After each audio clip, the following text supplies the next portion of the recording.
Supermarine's much-needed Focke Wulf Slayer. Welcome to this latest edition of our Workbench blog and all the news, updates and modelling exclusives from the fascinating world of Airfix. It's been quite a year for Supermarine Spitfire-related developments, anniversaries and associated media content. With this year marking the 85th anniversary of the Battle of Britain, which was arguably the Spitfire's finest hour, and the end of the war in Europe, with the Spitfire still an important aircraft in Royal Air Force inventory at that time. 2025 also marked 90 years since construction work started on the Spitfire Type 300 prototype Mk./5054. From an Airfix perspective, we have also seen the continuation of the incredible popularity of the aircraft in scale model form, with our modified Flying Dray 1/24th scale Spitfire joining the recently released Mk./VIII export variant of the model in that same Superkit scale, and two newly tooled models joining the range over the past 12 months. Our new 1/48th scale two-seat Spitfire TR.9 was as unexpected as it has proved popular, but with so much going on over recent months, our new 1/40th scale Spitfire Mk.IXe kit appears to have slipped under the modelling radar somewhat, despite it actually being a really significant addition to the range. We intend to address this situation with this latest update. The focus of our attentions this Workbench weekend is to provide an appropriate introduction to this new kit, even though it's actually been available for a couple of weeks now. We will be looking at the importance of this stopgap, but crucial variant of the Spitfire, in addition to bringing you all the relevant details related to this latest new tooling addition to the Airfix range. With stunning box artwork, scheme details and more, this latest update is definitely one for the Spitfire aficionados amongst our number. We welcome a stunning new Spitfire kit arrival in the Airfix hangar in this latest edition of Workbench. A new model tooling project to develop a 1/48th scale model kit representation of this crucial variant of the Supermarine Spitfire.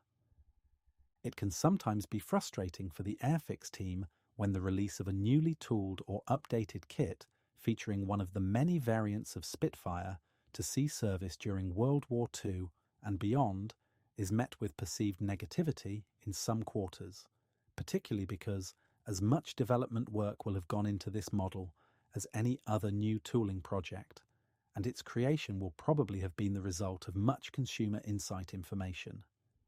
The truth of the matter is that Spitfires have always been, and look likely to remain, popular build projects for the modelling community, and will definitely always be towards the head of any annual kit popularity chart. As design and manufacturing technologies continue to advance, it's only right that existing, slightly older kits are considered to become new tooling projects to keep the hobby moving forwards. And as Spitfires have always been popular across all scales, surely it follows that they should also be up for consideration.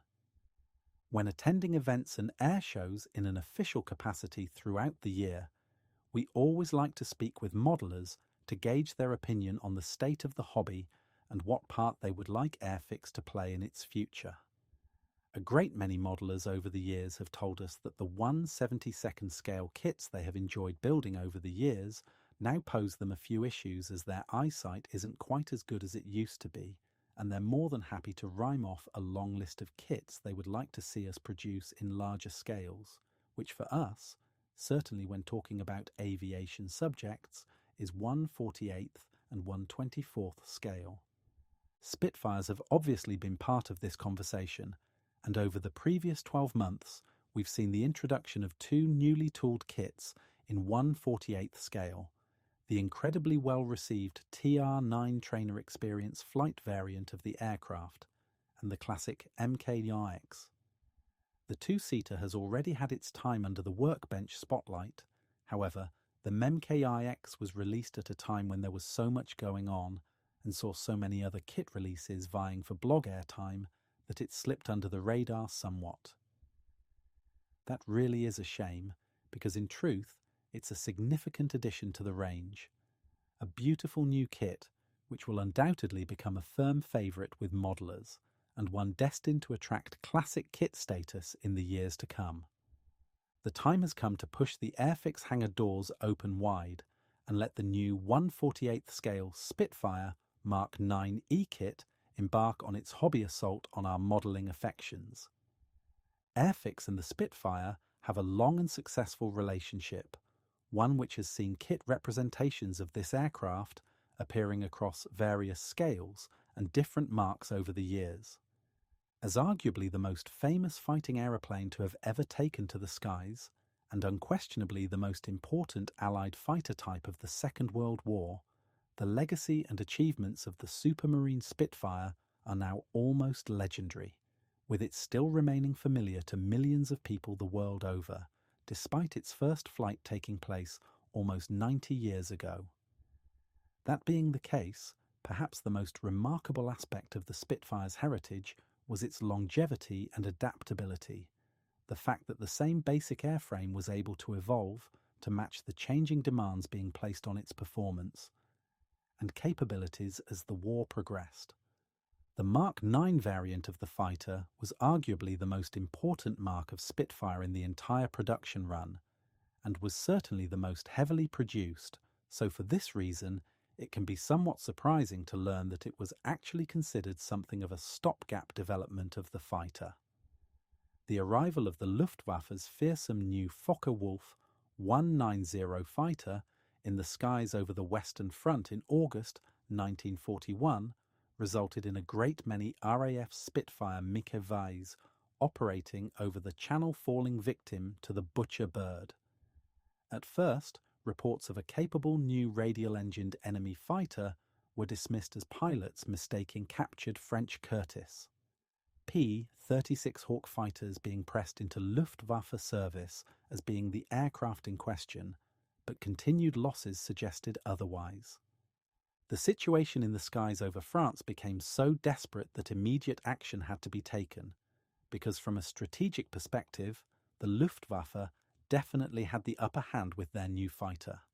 A major new Spitfire upgrade was in development at that time, however the Mk.VIII variant was still some way off being ready for production, as manufacturing facilities still had to install new tooling jigs to support production of the latest Spitfire fighter, and this was going to take quite some time to achieve, something the RAF simply didn't have the luxury of.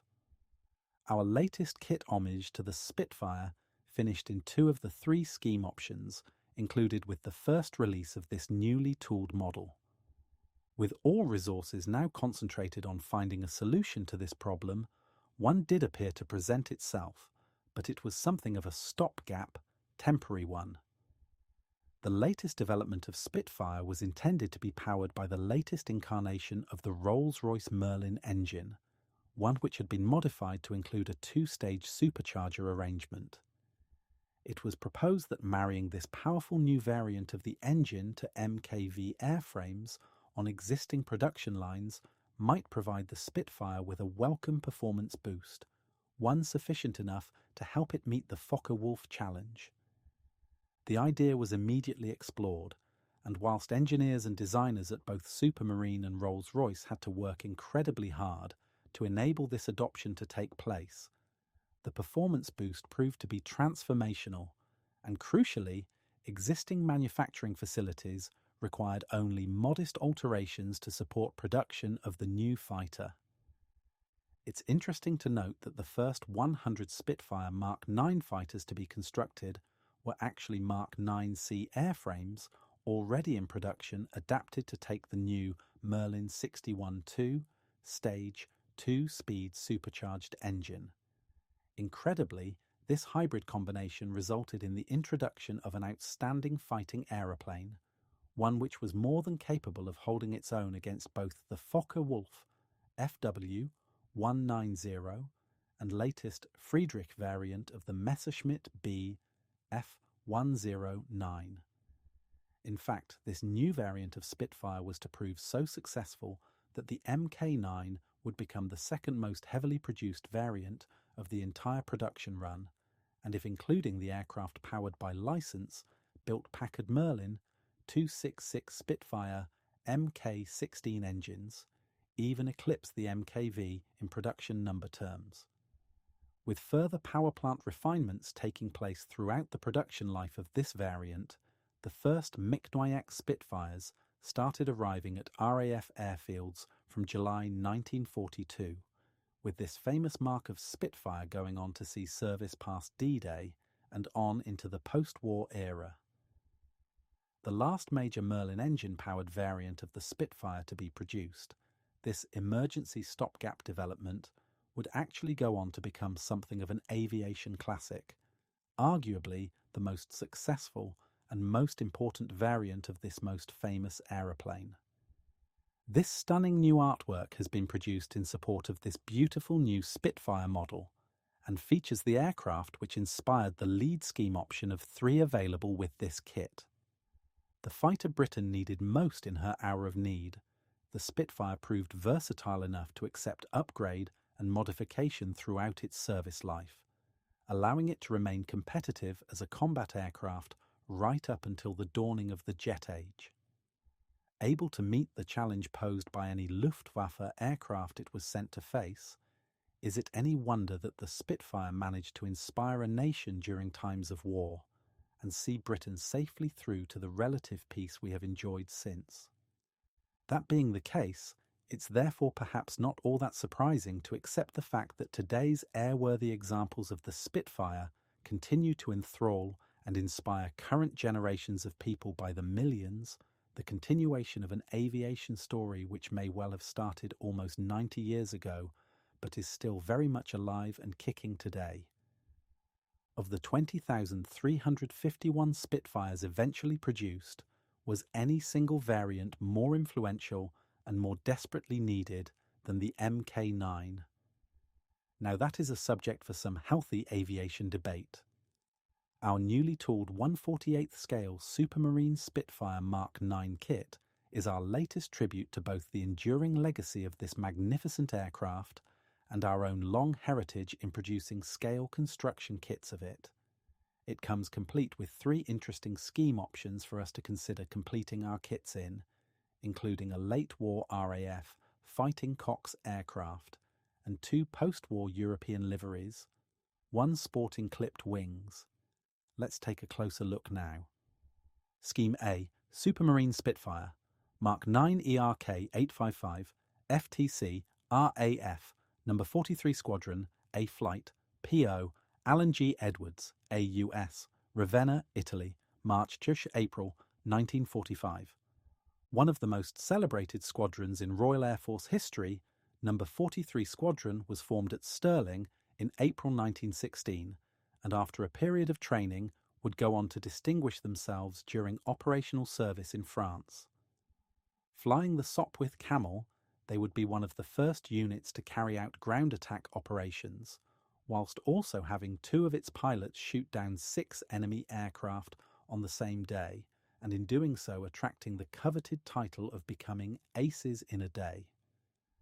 The unit was referred to as the Fighting Cox in reference to the squadron crest it adopted in 1926, when the unit was flying the diminutive Gloucester Gamecock biplane fighter, one of the most capable aircraft in service at that time. The unit has always been proud of its fighting credentials, skills its pilots perfected during their participation in 2 world wars, but something which was upheld well into the 21st century, and their time spent flying the Tornado F.3.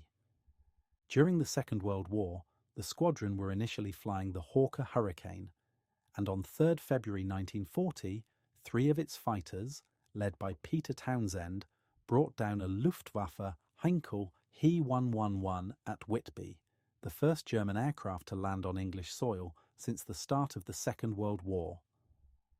After flying defensive operations in the north of England during early 1940, the Hurricanes of No. 43 Squadron moved south in May to support operations covering the Dunkirk evacuations, but remained there for the majority of the Battle of Britain, where a great many enemy aircraft would fall to their guns. They would move north again for recuperation and replenishment by the end of the year. operating from bases in the south once again to engage in fighter sweeps and night intruder operations over France during 1942, they would be sent to Gibraltar in November and would subsequently operate from the captured airfield at Maison Blanche, Algiers, during the successful North African campaign.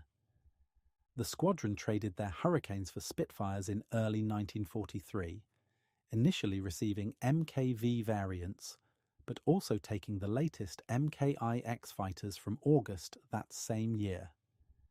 They would be heavily committed supporting operations to capture Sicily and onward into the Italian mainland itself, but once these had seen Axis forces on the retreat, would also fly in support of actions in the south of France before once again returning to Italy. The new box artwork shows this and other No. 43 Squadron Spitfires flying top cover for USAAF B-25 Mitchells. In late 1945, the Spitfires of No. 43 Squadron would be on the move again, this time to Austria, where they spent time flying out of both Zeltweg and Klagenfurt. This aircraft was produced at the Castle Bromwich factory during 1944 and delivered to No. 9 MU, which may actually have been operating out of that same location at that time. She moved on to No. 222 MU just 10 days later, where she was immediately prepared for transportation overseas and operations in North Africa. She was loaded aboard the British cargo ship Silver Larch at Liverpool in mid-November 1944, bound for Casablanca and operations in North Africa and the Mediterranean. She joined No. 43 Squadron, where she was allocated the codes FTC.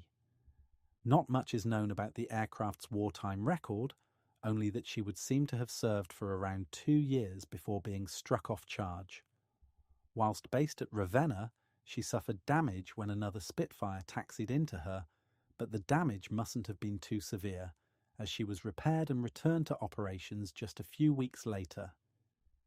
She was still with the squadron when they moved to a new home in Austria, and would actually be the subject of some interesting photographs whilst there, which serve as fine records of Spitfire Mk.IX fighters during the final days of their RAF service. If anyone has more information about the aircraft's wartime service or her Australian pilot, we would be delighted to hear from you. Scheme B, Supermarine Spitfire, Mk.IX, E, No. 422, No. 5 Escadrille, Royal Danish Air Force, Karup Air Base, Mod Jutland, Denmark, 1947. Despite the undoubted fighting qualities of the Spitfire Mk.IX, by the end of the war, the world's most powerful nations were already looking towards jet power for their interceptor aircraft, and this variant of Spitfire was no longer considered suitable as a frontline fighter for the Royal Air Force. This situation certainly didn't deter many European nations from coveting RAF Spitfire stocks, as they looked to establish their own air forces in the wake of a devastating war, particularly with money being in extremely short supply at that time. The Danish armed forces made a request of the British government that they be allowed to purchase a number of surplus Spitfires in late 1946, something which was duly granted as the Danish people had raised money to purchase RAF Spitfires to fight in their name during the Second World War, and many Danish pilots flew for the RAF during the conflict. During 1947, the Danes subsequently received 38 former Royal Air Force Spitfire Mk.IX fighters and 3 PR Mk.XI reconnaissance variants of the aircraft, with an additional 4 airframes sent to serve as ground instructional aids for associated ground trades. The fighter variants supplied were something of a mixed bag, with some supplied with full elliptical wings, whilst others were low-altitude clipped wing variants, and all still wearing their RAF serial numbers. All the aircraft were initially assigned to the Royal Danish Naval Aviation Service, who formed a new unit called the Spitfire Group at Kastrup Air Base in August 1947. This was to serve as the centre for all pilot and ground crew training, However, in early 1947, it moved to Karup Air Base, where it became known as the Spitfire School, and from June, all the Spitfires formed the 2nd Air Flotilla. All aircraft were subsequently transferred to either the 4th or 5th Escadrille of the Danish Army Aviation Force prior to the formation of the Royal Danish Air Force on the 1st October 1950, where they renumbered NOS 72, 2 and 725 escadrilles on that same date. Number 722 would go on to operate both the Spitfire Mk.IXe and the photo reconnaissance variant from January 1951 until 1955, when it became a search and rescue unit operating helicopters. No, 725 Squadron went on to operate the Spitfire Mk.IX for a shorter period, only until September 1951, and by 1956 all the Danish Spitfires had been retired and most of them scrapped. Today, just a single example of these significant aircraft remains, one which is on public display in the museum at Storning, although a full-scale replica wearing the markings of aircraft number 427 is also displayed on a pole in flying configuration outside the entrance of the same museum. Danish Spitfire number 422 was formerly RAF Spitfire HF Mk.IX, built at Castle Bromwich during 1944 and fitted with a Merlin 70 engine. She would see service with RAF No. 124 Squadron at Manston before becoming one of the aircraft supplied as part of the Danish Order. The aircraft carries unusual artwork on its port engine cowling, which appears to resemble an angry koala bear. Scheme C, Supermarine Spitfire, Mk.IX ESM 26, formerly PV-189, Brewston Advanced Pilot School, École de Pilotage Avancé, EPA, Brewston, Belgium, 1952. In a similar situation to the one described above in relation to a post-war Danish Air Force, Belgium were looking to establish their own autonomous air force following the end of the Second World War, and ongoing discussions between the two governments resulted in an agreement to supply 28 former RAF Spitfire LF.9 fighters at the end of 1946. The aircraft were taken from surplus Royal Air Force stocks held in storage at maintenance units, and once in Belgian service, were allocated serial numbers from SM1 to SM28. These aircraft were needed to form the nucleus of a new advanced combat training unit for future fighter pilots, and in August 1947, the first of these machines started flying with the Advanced Flying Training School, EPA, operating out of the airfield at Brewston, east of Brussels. Unfortunately, these operations suffered from relatively high attrition rates, as trainee pilots were learning in single-seat variants of the Spitfire, losses which proved worrying enough to see the Belgians having to secure a further supply of Spitfires. They would eventually obtain another 18 Spitfires, but not from the Royal Air Force this time, but war-weary examples which had previously seen service with the Dutch Air Force, with these aircraft being allocated serial numbers SM29 to SM43. They did actually secure an additional 3 aircraft from the Dutch. However, these were in such poor condition that they were only suitable to be used for parts and would never fly in Belgian Air Force service. In 1952, the Belgian Air Force considered the idea of establishing a flight demonstration team using several of their training Spitfires. However, following an accident during display workup, this idea was sadly shelved, and the world was denied this spectacle. Following the Spitfire's withdrawal from service, many of these aircraft would remain flying, but for a civilian company contracted to provide target tug support for the military. Beyond this, several would go on to appear during filming for the Battle of Britain movie in the summer of 1968, and beyond this, a number continue to fly to this day as part of the world's active historic aviation scene. This aircraft was another to be constructed at the famous Castle Bromwich factory during the summer of 1944, given the serial Mk./PV189 and allocated to the RAF's No. 340 Île-de-France Squadron, Free French. In service with this unit on the continent following the successful D-Day landings, it was reported to have suffered some structural damage, having performed a particularly enthusiastic dive-bombing attack against German ground targets. Purchased by the Belgian Air Force in November 1948 and allocated the serial SM-26, she was involved in a fatal mid-air collision with Spitfire SM-23 at Overypres on the 25th June 1952, presumably the one which resulted in the cancellation of the proposed Spitfire demonstration flight. This newly tooled addition to our continuing scale Spitfire association really is a delightful little kit, and already looks like being one of the most popular additions to the Airfix range for many a year. Released with 3 very different scheme finish options for us to consider, it will help tell the story of this most successful variant of Spitfire, both towards the end of its wartime service, and as it proved significant in helping to establish the post-war air arms of several overseas nations. The 2 European Air Force scheme options are as appealing as they are unusual, and will make for interesting build projects to see us through the coming long winter nights.